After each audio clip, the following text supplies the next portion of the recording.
Hey guys, it is Tyler. Welcome to the Tyler Williams channel, and I am here to do a review for American Horror Story Season 5. Well, I mean Season 6, not Season 5. American Horror Story Season 6, Chapter 5, American Horror Story Roanoke. Now, one second.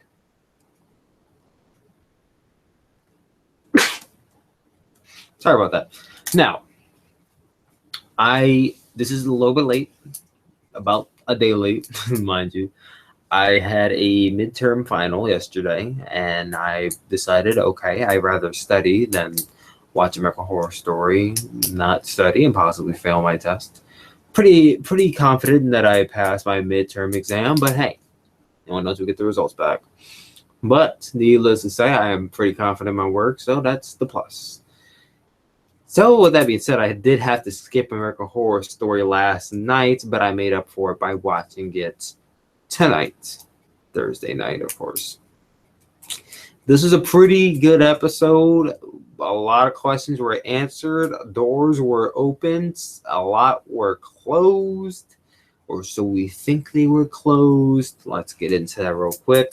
So the episode started off with the a woman, Doris something, historian, basically told the tale of a man who lived in that house. He was literally the first person who lived in the house. The house is built on the land of the butcher. After the whole crow-towing thing, there was a house built on that land, which the house was made for him because the guy wanted to get away from everyone else because he was a antisocial freak. So he wanted to get away from everybody, leave him and his artwork alone. So I moved into the house. I remember the very beginning scene was that guy making out with one of his servants, and I was like, okay. I have nothing against that. Very much have nothing against that. Then we got to another makeout scene. They're making out in a bathtub, caressing each other, and then I remembered, yeah, this is definitely not a kid show. Once again, I had nothing wrong with that. It wasn't a complete sex scene, but it was all but a sex scene. Let's say that. It was all but a sex scene between Evan Peters and one of the actors of the show. It was a black guy. It was old time, so he was a servant. Nothing more to him than a servant, apparently. So they're making out or whatever. Fast forward. Now the dude's sleeping. He hears a bump in the night. He goes to check on it. All of his artwork is destroyed, dismantled. And this guy, he loves his art. Just loves his artwork. So next morning, he's freaking out. And all of his servants, all the people who helped build the house, he's like, who did this? Who did this? And everyone's like, we don't know. Because it's like it was the crow-towing or whoever they are, the butcher's people. They did it, but of course, he doesn't know that, so he thinks it's one of his servants who did it, trying to play a trick on him. He's like, who did it? He slaps one of the girls, like, tell me who did it. And I'm like, damn, okay. So he slaps one of the girls, and the girl's like, I didn't do it, I swear. She said, the person, it looked like she did basically described a pilgrim, but like, of course, he didn't believe it. He's like, okay, whatever. So then we get to another scene where he has a gun and he's pointing it downward. We don't know why he's pointing it downward, but he's pointing it in the very cellar that we saw in episode 1 when Shelby and Matt went down in the cellar when Matt went down in the cellar to have sex with the one girl. Also when, what's his name? When they went down the cellar and they found the tape of what's his name, Elias. So yeah, all the girl servants were put down in that cellar, naked, and he's yelling at them like, "You will come out when you confess who did this to me." And of course, he puts all the girl servants down there, held them all at gunpoint, shooting down there, leaves them pretty much a mostly eaten apple, throws it down like, there's your rations. I'm like, oh my god, that's so cruel. Then locks it up, basically leaves the girls down there to die. The servant that was making out with him earlier, looking at him like, you're inhumane, you're disgusting. And he's like, do not judge me. And then the serpent like stomps off, whatnot. Now he goes back to sleep. This time he didn't get any sleep because he was caught by the butcher. And now here we go, the butcher again with these gruesome kills. Butcher carries him out, gets a very long, pointy wooden stick that looks like it was a very sharp pencil. He gets her son to impale the guy, like while as he was breathing, literally impaled him through his chest, bleeding out of the mouth, blood going everywhere. Then decided to, while the stick was still like impaled, put him over a fire and burn him alive. Like, she does not play any games with her kills at all. So that's how the episode started off, and that's how we knew about the first person who lived in the house died. And that played to the episode later on. So we're back at the house with Shelby and Matt, who still, for some reason, decided to live. Oh, yeah, they're trapped in the house. I forgot. So they're trapped in the house with Flora, trying to figure out a way to get out. And they have a plan to get out. So they decide, okay, Matt's like, all right, I'm going to go out and distract them, and you run off of Flora. And Shelby's like, I don't want to leave you. And she's like, you have no choice. They're going to kill all of us. And she's like, at least they'll only kill me. If we stick together, they're going to kill all of us, including Flora. So they like, all right, let's stick to the plan. So they go downstairs. And before they even go downstairs, this Samara ring... what's it called? The grudge-looking chick pops out of nowhere and snatches Flora, and I'm like, when did this turn into the ring? Like, what is she even called? I don't even know. Like, I thought it turned into the ring for a second. Like, she had the long black hair, the pale face. She crawled like a spider. I was like, what is going on? She snatches up Flora, chasing her down. Flora was let go, but the girl, like, she's crawling up the walls, whatnot, and they're like, what the I don't say anything, like, what's going on here? Now we got the grudge up in here. Pilgrims that killing people. Like, yeah, this is a sign that, like, y'all need to get out of the house, like, right now. And don't come back this time. Basically. Like, I'd be homeless before I'd be staying in the house. Shit. You tell me. So, needless to say, they, got Flora. Flora was scratched up, but they tried to get out of that house as quickly as possible up until they got cornered by the pig, by headless dudes, by a bunch of other guys. They got cornered. Looked like they're about to die. They go into the basement because that was the only saving grace for them. The dude tried to kick down the door, and then here comes the settler guy, the first owner of the house, the ghost in the basement. He's like, come on, I know how to get you out of here. And behind one of the sculptures that he had built behind one of the paintings he has built was a tunnel, which he did reference in the beginning about how having his servants build a tunnel for him in the basement. So they did, and he led them through the tunnel, and they like walked a mile out of the tunnel out into the open, where he led them, but only to a certain point, and then he disappeared. Then came a bunch of people who I've never seen before. They're like old hillbillies. I forgot their names. They start with like a P or something. They came up, abducted the Flora and whatnot. Flora, Shelby, and Matt, threw them into their little cellar. It was the house of those two boys in episode 2. Those two boys who were yelling, "Bro, it's how went and all dirty." It was their house. So they took them to that house. And from there, they basically tormented them, saying, "We're going to kill you," all this type of stuff. And Elias was there. Yeah, Elias was there. The guy was holding them at gunpoint. There were like 4 guys, and they're holding him at gunpoint. Like, yeah, we patched up your boy.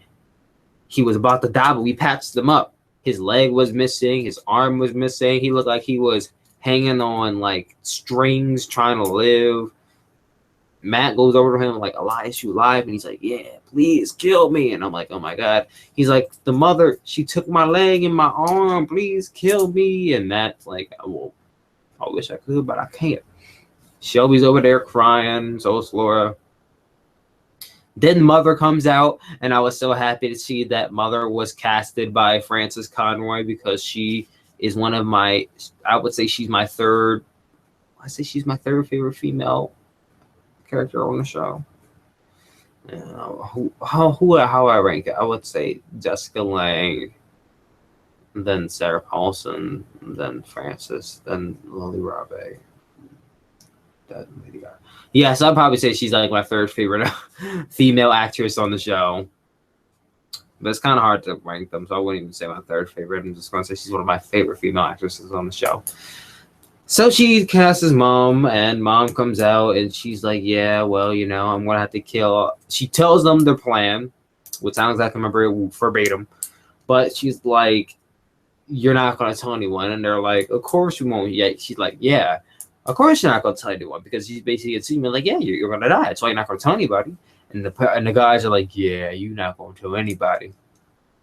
So then she tells them a plan about how she has to deal with the butcher. She gives them bodies each year. Each blood moon, she gives the butcher some bodies, and in exchange, they leave their family alone. So that's how they stayed alive so long on the property, is that the trade. So then she basically tells them that, well, you're our trade. We're going to sacrifice you to the butcher so we can stay alive, and in return, you die. So that's basically the plan that goes along. Throws him in a truck, tries to take him to the butcher. Along the way, Matt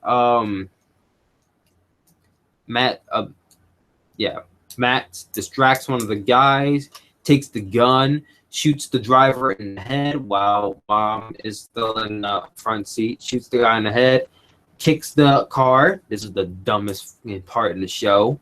They kill the guy in the car, right? But why did they go? You know what? Never mind. That actually kind of makes sense. I was thinking that, okay, they killed the driver. Why not go to the front, steal the car, and drive off? But then I forgot Mom was also in the car, so they kind of can't go and just hop in and drive because Mom's in the car. And if they do that, Mom's going to kill them both. So they run off into the woods trying to hide because they didn't kill they killed one guy, but they didn't kill the other guy. They just kicked them off kicked them off the truck. So now the one guy's looking for them, and he finds them, of course. But then he's stopped by Mom, and Mom is like, "Oh, you killed one of my boys. I see how it is." And Matt's like, "All right, just do whatever you want. It will never happen." He's like, "Do whatever you want to me, because it's never gonna happen again." Like, and Shelby's like, "No, please don't kill him," because like she takes out a sledgehammer, righty, like. And Matt's like, already, he's like, yeah, I know what I did. Just go ahead and kill me. And she's like, yeah, I'm not going to kill you. And she swings the hammer, and instead of hitting Matt, she hits Shelby's right in her leg. Pretty much shatters her whole entire leg. Like, there was a chunk of her meat missing, bone sticking out, like just completely right to Shelby's leg. Shelby's crying out in tears, like, just screaming. Matt's all traumatized. Everybody's traumatized at this point because now, you know, Shelby is like pretty much paralyzed on one of her legs. She can't move. Then the guys throw them in the back of the truck again. They're in the back of the truck now once again, but now they can't do anything. Especially because Matt can't leave Shelby down there because Shelby can't walk. So they're like crying and whatnot. And they finally get to the butcher, ready to make the trade-off. So the butcher's like, all right, give me my people. She gives him the people. And then the butcher goes for the child first. And I was like, well, we are not about to see the life death of a child. If we do, I think I might be done watching the show. Do it off screen. It's still going to be terrible. But do not show the death of a child off screen. I don't think I would know how the media would even attempt. I want to ostracize the thought of the media trying to take a live child death on television. Pushing it. That's pushing it. So, what happened? I don't remember what happened. Oh, yeah, she tried to kill Flora and the Priscilla. She said, no, you said we're gonna save her for last. And she's like, well, I changed my mind. And she gets Priscilla, gets that wooden thing that she killed the ghost with. She about to kill Priscilla. I'm just sitting here like,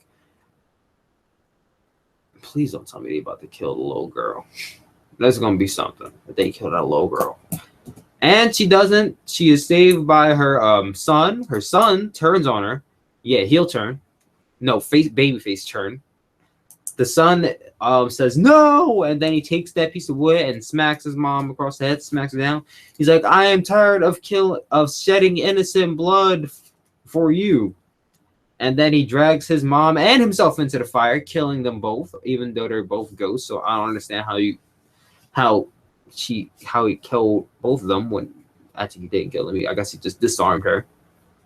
So, well, that's all happening. No one else is doing anything. So Matt and Shelby, they run off. I guess they got. Oh yeah, Lee made her way there. That's what happened. I forgot. Lee was in jail. I forgot to mention that, guys. Lee was in jail. She got bailed out after like nothing came of it because they're trying to figure out what happened to Mason and how he died, and they tried to accuse her. She's like, well, it wasn't me. So after 48 hours, she finally got released. She figured there was something wrong, so she got one of the police officers to take her to the crime scene, to take her to where Matt lives. And that's where she came across the scene that was happening. She saw Flora, and she went into mother mode. She got into the police car and ran over the pig that was about to kill Shelby and Matt. She's like, get in! And then Shelby, Matt, and Flora, they all escape after the ghost, kind of like the ghost from the house. The first settler came in, and he's like, make your friend escape. Like he basically tried to help them escape. And they did, because we saw a flaming butcher coming at them, trying to kill them. So yeah, that happened. They ended up going to a motel far away from the house, which I'm like, thank God they did.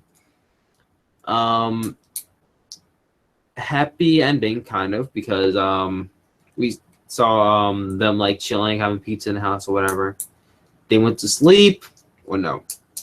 Shelby was in the room. She looked at the door was smoking. She opened the door, and there was the butcher on fire, chopped Shelby right in the head, but then she woke up, realized she was sleeping in the motel. She had nightmares. Basically, she's going to have nightmares for the rest of her life because of how traumatic that incident was, PTSD. No therapy is really going to cure that ever. So now everything's kind of back to normal, sort of, kind of, whatever. And then the episode ends, and it's like, it was good, but it felt like closure. Like that was the end of the season. And I'm like, it's only episode 5. This is how we getting closure? How are we getting closure so close? Actually, how are we getting closure in the mid part of the season? Like it's only episode 5. Like there's like what 10, 12 episodes. How are we getting a conclusion? How are we getting an ending? But then the teaser to season 3, to episode 6 kind of answered that question a little bit. Because the teaser to episode 6, we saw a guy with a camera. Basically, he's recording his own TV show or whatever, TMZ or something like that. And he's like, look, I don't care what I say. I don't care what happens. Don't stop rolling that camera. And that's all we got. He's like, don't stop rolling that camera. And it's safe to assume that he's in the studio, so he's gonna like try to get some footage of the real life characters, because you gotta remember, in the TV show that we saw, that was a reenactment. My guessing is he's gonna go to the studio and he is going to try to get his own interview of the real Shelby, Matt, Lee, Flora, all of them. He's gonna try to get that real interview in. Now, how they're going to pack that into 1 hour, I'm not sure. How they're going to pack that into the next 5 episodes, because there's really no way that they can try and expand what they just did after they gave us the ending that they did. There's kind of really no way that they can expand that unless they go back to the house. And it's like, why would they go back to the house? They wouldn't go back to the house for anything. They have Flora, they have Lee, they have Shelby, they have Matt. Why would they even think of going back to the house? So unless the ghosts started following them, which I don't believe the ghosts can actually follow them away from the premises. There's really no way to continue that storyline, so the storyline's over. So now the question is, how are they going to continue it? Kind of, it's a big question that I do not have an answer to. But with that being said, I want to thank you all for watching this review. I know it's late. I know I'm kind of all over the place. I'm a little bit tired, as I usually always am, because I always have to record and like pretty much late at night. Yeah, thank you all for watching this episode. I'm going to do more predictions on American Horror Story. The Walking Dead is in 1 week, ladies and gentlemen. I will be doing some follow-ups. If you want to ask any questions about The Walking Dead, ask them down below. If you want me to do a review of season 6 or previous seasons, please comment down below about anything we may do for Walking Dead leading up to the season's premiere next Sunday. I'm sorry if I'm stuttering or whatnot. It's just that my ankle really hurts and I'm tired, as you can see in my eyes. So once again, thank you all for watching this video. I love each and every single one of you. Stay tuned to Tyler Williams' channel. If you're not already subscribed to this channel, like this video, share it, all that good stuff. I will talk to you